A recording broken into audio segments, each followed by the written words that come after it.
They're looking at what do we do with this product and how do we send it out using renewable materials or packaging that you can put in your composter. But they're not addressing the issue, which is if it doesn't fit, don't make the stuff. If it doesn't fit and you're going to get it returned, don't make it. There was one particular student who was very, very bright. He actually said to me, I created this outfit. She said, when I had it on the standard avatar that was provided by the design software, I was looking really sexy and it was, catwalk stuff. She said, when I stuck it on the real life avatar, she said, it just looked ridiculous. The industry as a whole, they're so focused on a way of working that they've always worked. Start off with going to Paris or Milan and seeing where the trends are coming from, which is the fun part. They're putting that at the beginning of the decision tree when actually it should be, right, this is our consumer, this is what she buys, this is her shape, this is how many roughly there are of them. And let's think about that person in mind when we are designing.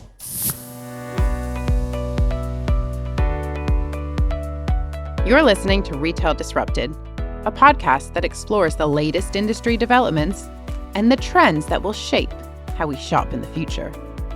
I'm your host, Natalie Berg.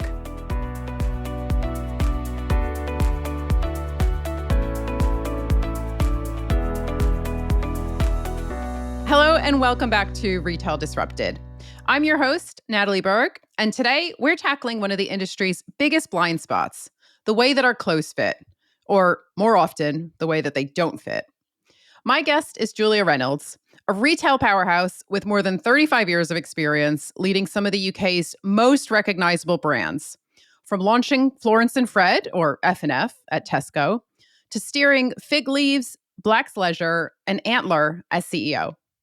Today, she's the founder of Rey House, a business that's tackling the issue of fit for women over the age of 40. This, as we know, is a perennial problem that costs the fashion industry billions every year and drives mountains of waste. We're going to be exploring how AI, sustainability, and customer experience are converging to reshape fashion.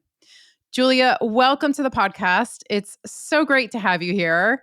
As I mentioned just now, you have had an incredible career across some of retail's biggest names. Can you talk us through that journey? Tell us a little bit about your background and maybe how those experiences have shaped your approach to retail and leadership today. Yes, thank you for having me on, Natalie. And I'm really grateful that I can talk about this subject. I started out in retail at the bottom of the ladder. My first job was distributing stock, which I was actually really bad at. I worked my way up from the bottom. Probably the only reason I managed to work my way up to being a chief exec was because I would get myself in a position, see what the problems were, and then think, how can I solve these? I can solve these by getting the next job up, and then I can influence them. So I got to the point where I became a chief exec. Things I learned along the way, you actually learn more from the tough times than you do the good times. It doesn't matter. You can tried and tested techniques in one situation and then try them again in another, and they don't work. Keep an open mind, a curious mind. It's a forever changing industry, and to be able to challenge stuff. And one of the things that I've discovered in doing what I'm doing now with this journey is how many people remain very blinkered in their thinking, and we've always done it like that. Now that's been a problem throughout. It was, every business I've ever been in, you're surrounded by people who are saying, well, we always do it like this. This is how it's done. And I've always been a bit of a disruptor, or a bit, some could argue, a bit belligerent, a bit naughty. And I certainly did lots of things through the back door. Nothing illegal, but I certainly did things that went under the radar. And fortunately for me, being female, I think that helped. Because I don't think anybody was really watching or taking any notice. And certainly when we launched Florence and Fred for Tesco, we went under the radar and we did what we wanted to do. And fortunately for us, it was a huge success. That's a bit of my background, just hardcore. It's all I've ever known. I've just been in the industry and I understand it all from end to end pretty well.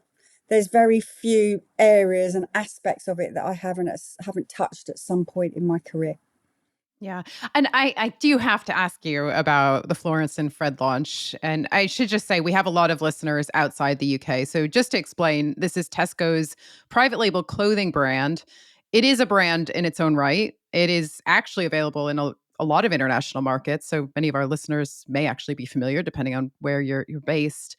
Last year, the brand was extended into the homeware category. It's available now on Tesco.com. It's a phenomenal success. So, Julia, can you just tell us a little bit more about how the concept for Florence and Fred came about, and then I'd also just love to quickly get your thoughts on how the kind of supermarket fashion, how that's evolved over the past 25 years, because there has been a ton of change. No, it was interesting. I targeted Tesco to work for actually in that, and got talking to them because they did a bit of clothing, they did a bit of, sort of grey market Levi's they sold, but no, you could tell that nobody was actually grasping it as a brand or a concept. So when I joined there, they were trying to build a team. They were trying to do this. George Davis that had joined Asda. Well, it was a separate company attached to it, employed by Asda. Primark was coming up, but it wasn't huge. M&S had been struggling. And people were going into supermarkets and picking up everything they could. And it was the days of the superstore, which probably had come from the States. And it was before the days of the internet, really. The market was ripe for taking on this sort of thing. We had the big stores. So what we did is we engaged with an agency to develop the actual brand name, and they came up with several. We actually did. Florence and Fred was actually started out as a slightly more formal brand, it's a sort of workwear brand, and then we had another Okay. brand which didn't make it, which was a casual wear brand. And effectively, what we did, there was some data and some history from existing products that were in there. And what we did was we took the best selling shapes and fabrics, and we just pulled it together cohesively, changed the styling, gave it a younger feel, made it more contemporary, made it more modern, put it together as a coordinated range, and went and basically launched it. And it was a huge success from the moment it hit the shop floor. But I can't take the credit for everything that we did because the market was hungry for it. The customers were in the store. The stores were big enough. The market was ready for it. And what we did, the products that we did and pitched it, the way we pitched it, it was an instant success. And our target was to basically try and provide Marks and Spencer's quality, but at supermarket prices. And it was somewhat easier because I don't know if you know much about margins in supermarkets. They are lower than Mm. they are lower because obviously the real estate is cheaper and the overheads are cheaper. So we did have that advantage, but we kept to the quality, and I think we did a better job than George at Asda in terms of quality, and Tesco was seen as slightly more upmarket than Asda, and it was an instant success. It probably the clearest thing in my career that was so instantly successful, but I can't take all the credit for it because it wasn't the hardest thing I've ever done.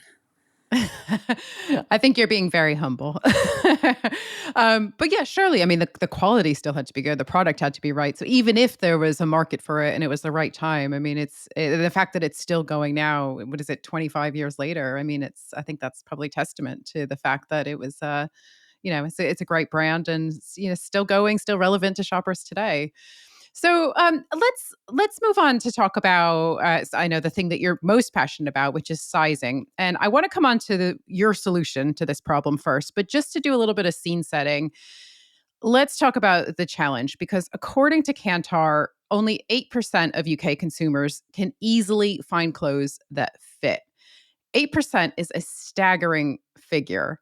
And I think as consumers, I think we've all experienced how frustrating it is when clothing doesn't fit and how sizing varies so much between different retailers and different brands. And I personally think that's one of the main reasons that fashion has been slower to shift online than other categories because of that that disparity and the lack of kind of trust that it's going to fit. So I'd love to get your thoughts on this, Julia. Why has the industry struggled with fit, and what do most retailers still misunderstand about the issue? There are lots of reasons why fit is such a problem. One of the biggest challenges is obviously every retailer has a different set of body specifications that they work to, all claiming that this is who their customer is, and they've done their homework, and this is who it is. And there's a bit of a sort of, there's a problem here where if you downsize something, so if you make something a size 10, if you're a younger consumer and the psychology is that, oh, I can get into a size 10, or then that means that you've got a sale. There is the opposite of that, which is if you can get into a size 10, is it a real size 10, and are you a real size 10, or are you? So it's defining what is a real size. And obviously as you get older your body shape changes, so it's the definition of what is an accurate size grading system, but also how is it graded. And there are certain things that we know now, using the technology that we've got, that the grading systems that are used in the UK are not totally wrong, but there's some fundamental errors in there which we believe technology can solve. You've mapped out six unique body shapes, and then you've created digital avatars around them. So could you maybe Yes. talk us through that process? Well, we all know that we've all been familiar as women, more than men, of the apple shape, the pear shape, the hourglass shape. So I started looking at this, and I was thinking this is more complex than that. Apart from the fact no one wants to be called a piece of fruit, which is, particularly if you're a woman with other anxieties about your shape and your size, the last thing you want to be called is an apple. So the psychology of that had to change as well. So, and I'm looking at this, I'm going, there's, knowing women's bodies and all the research that I'd done, both quantitative and qualitative, I knew there were more shapes. And some of them, those shapes are driven by life stage and lifestyle. So I started mapping this out, literally on a spreadsheet. I was measuring people, and I started mapping it out, and I identified that I felt there were actually 7 body shapes that I'd identified. And I've actually got a chart now. We had a really good creative agency that said, right, well, let's call them diamond shapes, which is a very much more positive image for women to Yeah, I love associate with. that. And when we talk to women, we go, which, first of all, which one do you think you are? Oh, I love the thought of being a emerald diamond, or whatever it is. So Much better than a pear. yes, so we decided this, but during that process, I kept thinking, there's dimensions of the anatomy of the human body that I can't actually physically get to. I can see them, but I can't actually map them with my tape measure and my spreadsheet. I need to start using technology. I believe there are 7 body shapes. We, through the research we've done, have actually only identified 6 of them. We have not found one single hourglass. We call it a double trillion cut diamond, but we've not found one hourglass. Now, that may be that the demographic that we have been scanning is a mature woman whose body shape has changed. She's had children, or she's older, or she's eaten too many buns, or whatever. Or it could be the fact that because we've scanned different ethnicities, but we've only scanned women in Britain. So we did have a thought that if we, toodled off to Argentina and Brazil, we might find some hourglass shaped women. But we haven't found one, not one. But the interesting thing is, we always ask women, what do you think you are, either before or after they've been scanned. And what we did discover is those women that did think that they were hourglass were actually what we call trillion cut, which is the old traditional pear-shaped. And the reason I can say this with some authority is because we take 20,000 measurement points, we get a 360-degree image of the body, and we use those 20,000 measurement points. So whilst looking at somebody face on, you might look like your hourglass, but actually if you took the dimensions three-dimensionally, it shows a different story. Okay. Oh, that's interesting. So if I'm a retailer or if I'm, say, a designer, actually, forget retail for now, but if I'm a designer or manufacturer, how should I, what does this data tell us? Like, how should we be thinking about creating clothes? Do we need to rewrite the rules of kind of design and manufacturing of clothes? Yes, all of that. And this is one of the reasons I think that we've struggled to engage with retailers, because they know it's a problem. The the interesting thing is we get to speak to lots of finance directors who know what it costs to have ill-fitting clothes and the returns rates and what they have to ends up in landfill, and the impact it has on the margin and reverse logistics costs. So FDs are very interested in this, Hmm. and also our technology, the IT directors, effectively the CTOs, because they love tech and anything to do with it. It sounds more complex than it actually is to fix because the tech does the work. But fortunately, we've been working with the London College of Fashion for the last year, and we had a group of students doing their masters there, took our avatars and they plugged it into their design software, and they were then asked to design a collection of 7 or 8 outfits based on the avatars. Now they could choose all three of we gave them 3 avatars which represented over 60% of the demographic. The changes they had to make to their designs was actually really interesting. I mean, they were focusing on the demographic as well.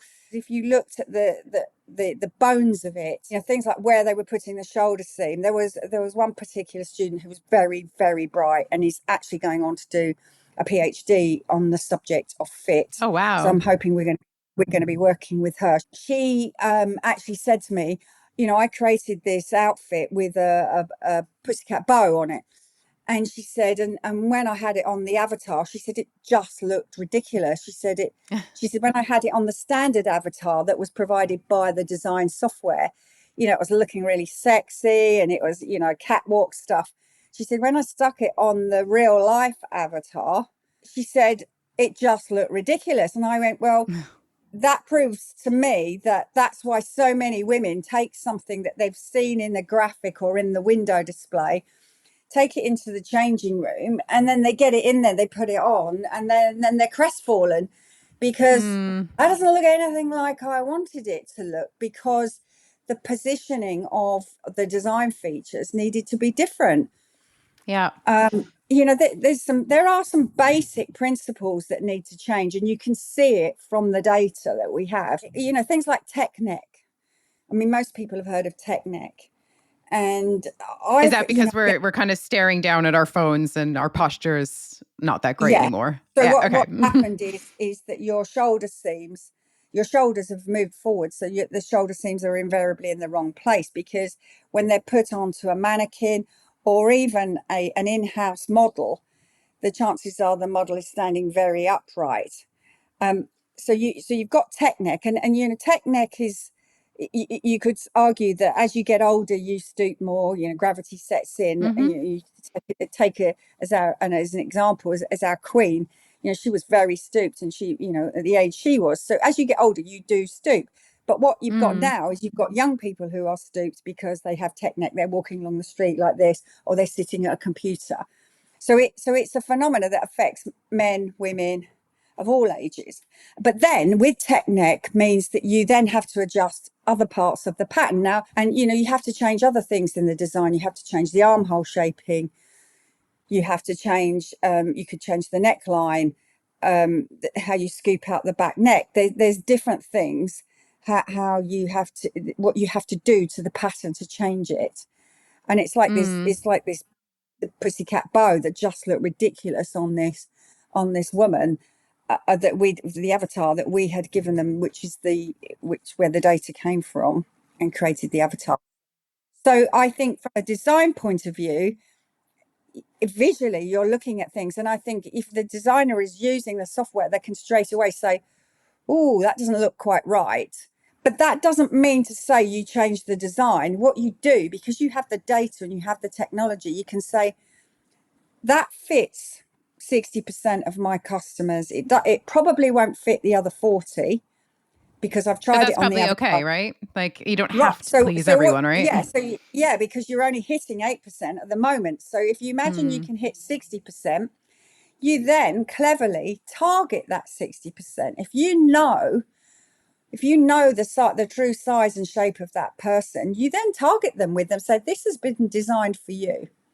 Yeah. And you stand more of a chance of it fitting. Yeah. And as I said at the start, it is a perennial problem. I think retailers have tried, well, especially over the past decade, as we're doing more and more of our shopping online.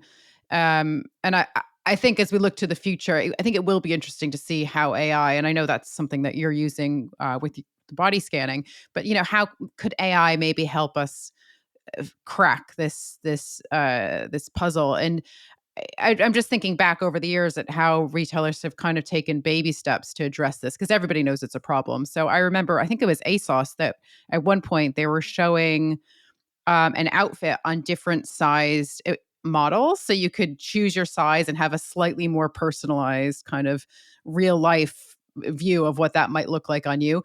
That's a great, small minor step. But I know there's other examples where some retailers do, if you're a size 10 at M&S, you'll be a size 8 with us. And, everybody wants to solve this problem, right? But it just feels like it's something that just keeps getting brushed under the carpet because I mean, what is it just because it's so complex and nobody, I mean, and as you say, you said at the start, when you were leading businesses, you're so busy kind of with everyday issues and firefighting.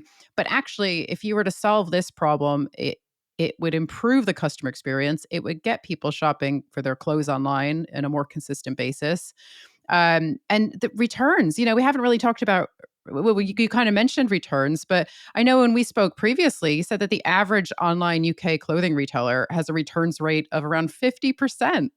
Like, that's just not sustainable, right? And we've created this kind of buy to try mentality as well with free returns and free shipping and just almost making it too easy for shoppers to order 5 things and return 4 of them. So, yeah, I guess I just love your thoughts on this, Julia. Like, do you think retailers have created a bit of a rod for their own backs when it comes to returns? And where do you see things going?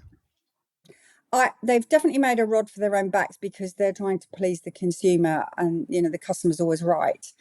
When I was running a business called figleaves.com and it was loss making, it was turning over about 35 million and losing 3.5 million. And I started to look at the value chain to see which were the pinch points in the value chain. And I worked with a woman instantly I spoke to yesterday, who very, very talented, a mathematical mind, and she helped me do it. And we mapped it out. And we could see where all the costs were coming, from the moment you bought the product to the margin you were dealing with, to it going out, to it coming back. And we very quickly worked out, and we did this in 2008, 2009, so it was a long time ago. We very quickly worked out that if something got on the margins we were working on, if something goes out to a customer and then comes back and then goes out again and comes back, you've lost any profit. You might, and ASOS got there a few years later, but if it goes and comes back twice, you have lost any profit. So you might as well just incinerate the thing or give it away to Wow. charity, because to send it out again, you are now in negative margin. So it's costing you to provide a service to the customer. And so we very quickly worked out, and we were one of the first people to start charging for returns during sale periods, because and there was uproar, but it settled down. So Yeah, when it's a I brave was decision, right? To charge. I know more yeah, retailers are doing that now, but it's a pretty bold move to take something away from the customer. but we were losing 3.5 million a year. We had to, it's a bit like the government at the moment, is where were we going to get that money from if we didn't stop the bleed? Yeah. So we Yeah, it was did. not sustainable. That's the thing. No, Financially and environmentally, I suppose. it is a huge problem, and the thing that retailers have done is the customer is always right, so therefore we've got to serve the customer. And I think there's some great work going on with sustainability, trying to get the costs down, recycling, repurposing, shipping costs, packaging. There's some great stuff going on. But when people ask me about Rey House and True Size, I say, look, the angle that we have come from at it, we think we're looking at it from the other end of the telescope, is don't make the stuff in the first place if it doesn't fit. That actually fitting something in the decision process, the value chain, comes quite some way down the decision making of a team. And I'm saying put it at the forefront. If it doesn't fit, don't make the stuff. Yeah, because otherwise, what's the point, right? Yeah, if it's only going to be returned. And absolutely. So just if it doesn't fit, and there are different things apart from there's the grading, there's also the fabric that you make it in. Without all the other aesthetic things, like is it the right color, does it feel nice, there's a whole host of things. But if it doesn't fit and the fabric isn't right, don't make it. Why aren't retailers doing it? Sorry to interrupt. I'm just thinking out loud. Why aren't retailers doing that now? Is it because you've got the Primarks and the Sheins and the Temus of the world, and there's so much pressure on on margin from that perspective? Is that what it is? Is it down to cost, or why isn't it more of a priority?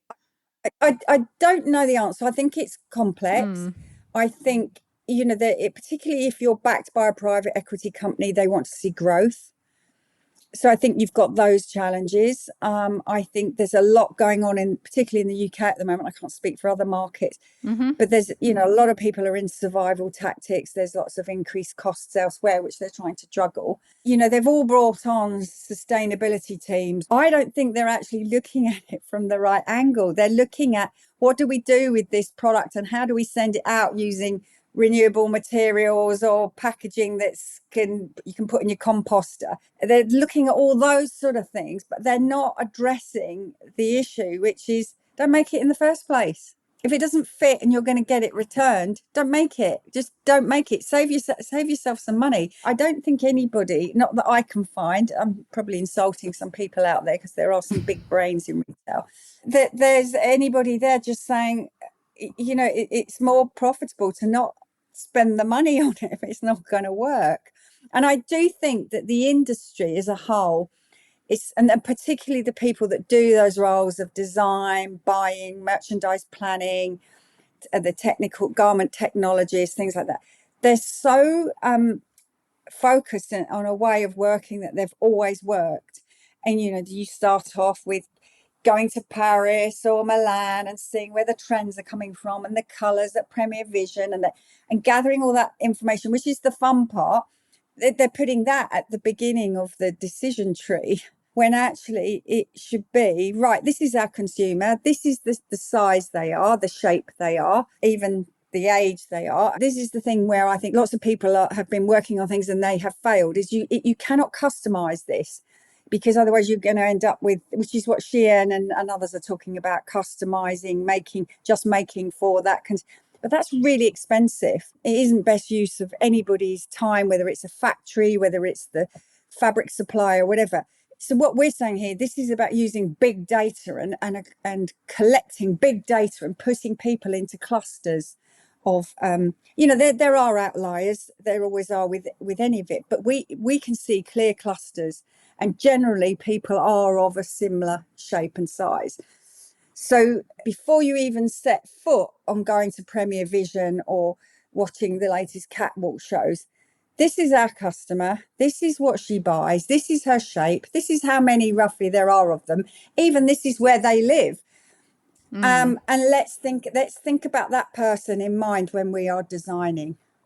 From a customer experience point of view, do you kind of envisage a world where, because again, we keep talking about AI and hyper personalization, and I take your point. It can't be so personalized that it takes all the margin out of the transaction.